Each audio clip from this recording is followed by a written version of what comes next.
কবিতাৰ শিৰোনাম মমতাৰ চিঠি। কবি হেম বৰুৱা।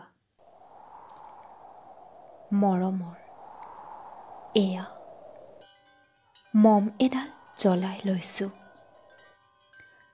আজি বহুত দিনৰ মূৰত তোমালৈ চিঠি লিখোঁ বুলি।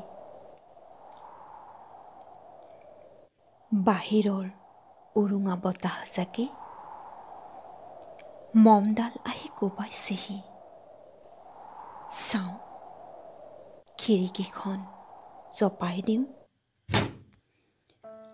7 বছৰৰ আগৰ কথাবোৰ তোমাৰ বাৰু মনত আছেনে? আমি যে নতুন জীৱনটোৰ পাতনি মেলিছিলোঁ। মোৰ গাত সেই অচিনাকি নিচা বাৰুকৈয়ে লাগিছিল। সিদিনা আছিল কাতিৰ কুঁৱলী সনা এটা কোমল পুৱা। পদূলি তলসৰা শেৱালিবোৰ উপচি আছিল আৰু সন্ধিয়া মই তোমালোকৰ ঘৰলৈ নকৈ আহিবৰ দিনা আকাশৰ মেঘৰ মোহনাত হালধীয়া জোনটো নাওখন হৈ আমাক যে ৰিঙিয়াই মাতিছিল তৰাৰ দেশলৈ। মই লোৱা কঁকালৰ ৰঙা ৰিহাখনলৈ তুমি বাৰু তেনেকৈ কি একেথৰে চাইছিলা? মোৰ কেনে লাগিছিল জানা? তুমি যেন কোনোবা দূৰ বিদেশৰ স্বপ্নাতুৰ আলোকৰ মানুহ, আৰু মই যেন তলসৰা এপাহ শেৱালি। সেইদিনা মন সাগৰত মোৰ এৰি অহা আৰু আহি পোৱা অলেখ ঢৌৰ কঁপনি জাগিছিল। তোমাৰ জানো এইবোৰ কথা মনত নাই?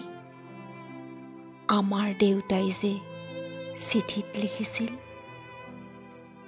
আই তই নতুন ঘৰত হাঁহি মাতি থাকিবি। এইবোৰ 7 বছৰৰ আগৰ কথা। মোৰ যে সকলোবোৰ পুৰাণৰ সাধু যেন লাগে।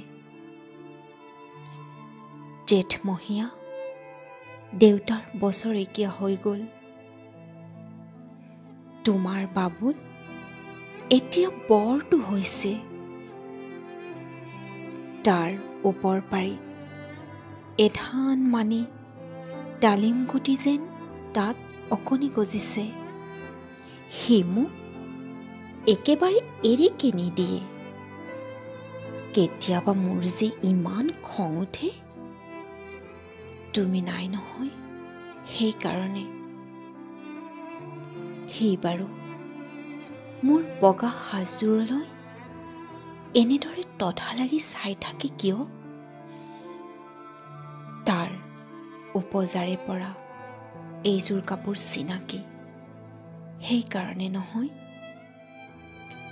বাবুল এতিয়া বৰটো হৈছে বুজিছা, আৰু ডাঙৰ হ'লে স্কুলত তাক নাম লগাই দিম।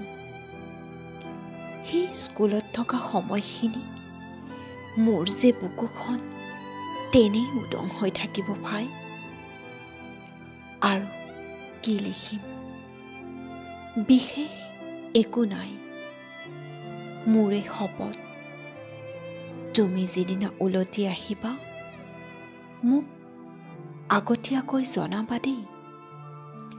মই ভোগদৈয়েদি ভটিয়াই গৈ বুঢ়া লুইতৰ বুকুৰ পৰা তোমাক ৰিঙিয়াই মাতিম।